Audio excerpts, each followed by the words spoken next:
Hello there and welcome to my channel. So in this video I'll be showing you guys how you can turn off your active status on Instagram. So it's very much simple and easy. This is one of the most asked questions on YouTube and then on the internet, so I decided to answer this question.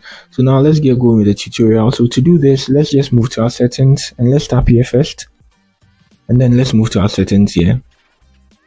So on our settings we just come to privacy. Good. So on the privacy side, we move to activity status here, and you can see by default it should be turned on. My account is a private account, but still turned on. Even if it's a public account, it will be turned on as well. So all you need to do here is you just need to turn it off like this. So now let's read this. So they are saying accounts you allow to follow and you message will be able to see your last seen, but when you turn it off, they are not going to see whether you're active or anything on the Instagram app, something like that. So that's it on how you can turn off your active status on Instagram.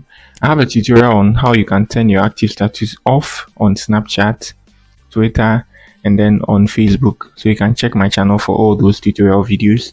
That's it for the video. If you are new here, try to give me a like and then subscribe to my channel. Peace.